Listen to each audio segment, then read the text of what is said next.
Vamos apresentar o jogo Snake implementado para MSP430. Uma breve introdução histórica. O Snake ele remonta do jogo de arcade Blockade, desenvolvido e publicado pela Gremlin em 76. Em 78, a Atari lançou uma versão do jogo para console, chamado Surround.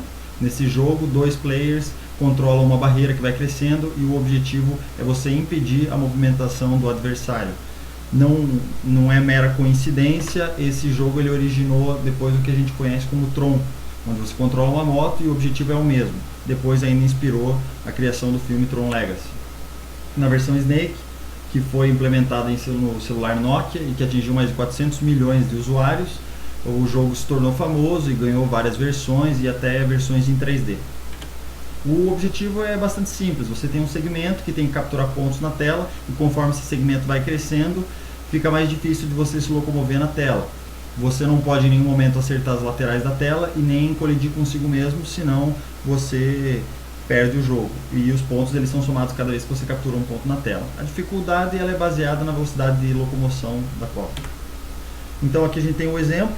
No caso nós temos ali a cobra se aproximando do ponto que ela tem que capturar. Quando ela captura já aparece um novo ponto na tela e ela continua seguindo até o momento em que a cauda coincide com o ponto que foi capturado. E aí isso ocasiona o crescimento da cobra e depois ela continua seguindo. O circuito e o hardware. Então nós utilizamos um LCD de 64 posições, uma matriz de 8x8, e o MSP ele não possui corrente nominal suficiente para iluminar todos ao mesmo tempo, então a gente tem que usar da multiplexação. A multiplexação nada mais é do que você acender um LED de cada vez de forma bem rápida, então você acende e apaga várias vezes cada LED, tal como funciona a lâmpada incandescente. Nós temos na nossa frequência da rede elétrica 60 Hz, então a lâmpada incandescente ela acende e apaga 60 vezes por segundo. Só que como é muito rápido, por o nosso olho humano, a luz está sempre acesa. O conceito é o mesmo aplicado aqui. Nós vamos utilizar então um demultiplexador, o 74154, que ele tem 4 entradas e 15 saídas. As entradas são 4 bits e as saídas vão ser uma das portas. As portas elas são colocadas em estado baixo quando são selecionadas. Então a gente vai ter que utilizar daí um transistor PNP. E o último comando ali a gente utiliza para apagar a matriz. Então, como já foi dito, o MSP ele vai alimentar o demux, que vai fazer ou não conduzir um transistor PNP, ou seja, ele vai permitir condução quando for alimentado com sinal baixo.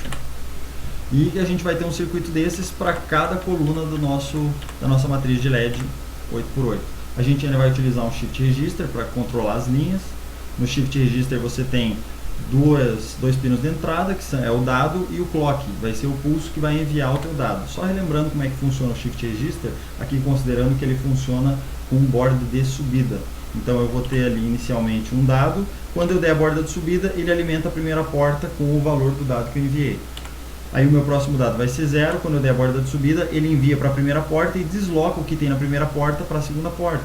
Por isso se chama registrador de deslocamento, e assim sucessivamente. Então, o dado 1 vai para a primeira porta e desloca o que tem na segunda para a terceira e da terceira para a quarta, e sucessivamente.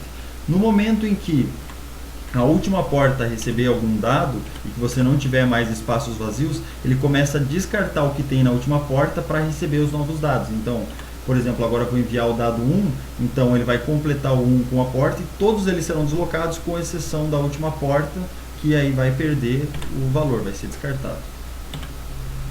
Para a gente fazer o placar, nós vamos utilizar 2 contadores de década, cascateados, em que ele tem 2 entradas. Basicamente é um pulso, cada vez que ele recebe um pulso ele conta, e o pino de reset para quando você quiser reiniciar o jogo. E vai receber esse valor do contador de década, o decodificador 4511. Ele tem entrada de 4 bits e vai ter 7 saídas para fazer o acendimento dos LEDs de 7 segmentos. Ele vai receber os valores em 4 bits e aí, dependendo do valor que ele receber, ele aciona os LEDs corretos. Ainda a gente pode utilizar mais o pino de blank para apagar o visor quando a gente quiser, por algum motivo, ou porque terminou o jogo, ou porque está iniciando, que nenhum número apareça. E para o controle, os botões. Então esse aqui é o circuito. Nós temos ali o demultiplexador, temos os transistores, o Shift Register, 2 contadores de década, 2 conversores de BCD LED 7 segmentos e os controles. Os pinos que estão ligados no demultiplexador são esses aí. Então nós temos ali 4 para o demultiplexador, depois mais um